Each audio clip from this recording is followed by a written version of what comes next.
Hi, and welcome to Bululu Wellness, your guide to well-being. Here, we simplify health with practical and easy-to-use tools to help you live a healthier life. Hello, friends, and welcome to another episode of Bululu Wellness, where we are rebuilding energy from the root, one episode at a time. Today's episode is about something that truly saved me, long before I understood the body or trauma. And it is about movement and how dance helped me feel safe again.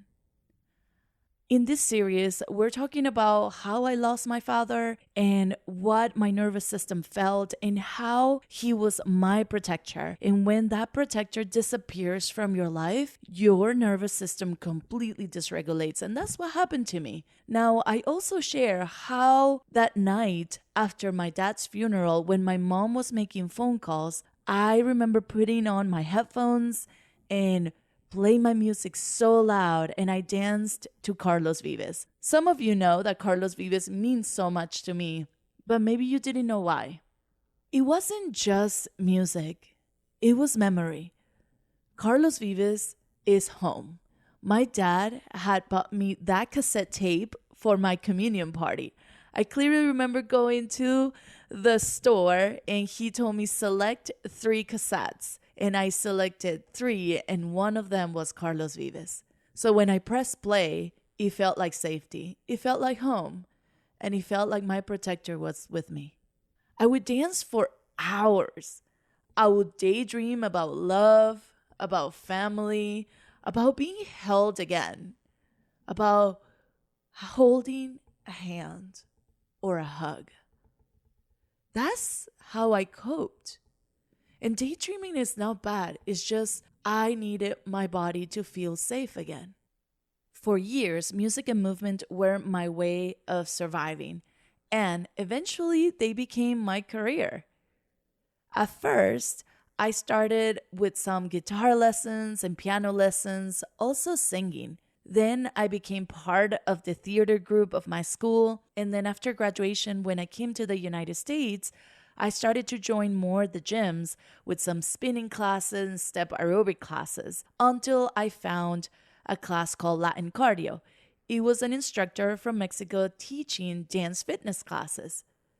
After that, the manager of the gym told me that there was a new format coming out called Zumba, and that's where my entire world changed. I started teaching classes all over the city. At the time, I was studying graphic design, and then I realized that by making people move and seeing them how happy they felt after class, that's all I wanted to do for the rest of my life. Later on, I started choreographing for Zumba Fitness, and I started traveling nationwide and internationally, teaching Zumba instructors choreography for their classes. It was the best job of my life. That lasted for a long time. Movement is a way for me to express, but also I learned later that movement can be a bridge or a bypass. You see, before COVID, I was traveling left and right everywhere nationwide, teaching, moving, non-stopping. But then everything stopped and something happened in my body. I felt like I was going to collapse again. That sense of loneliness, that sense of survival, everything hit me at once. I learned something. If we use movement to feel and process, it's healing. But if we use it to avoid or disassociate, it becomes another way we numb. And I think, my friends, I was just numbing all this time. This is why I now move differently, with presence, breathing, with integration, everything that I do. I still dance, but now I finish with gratitude. I check in with myself and I ask, what do I feel?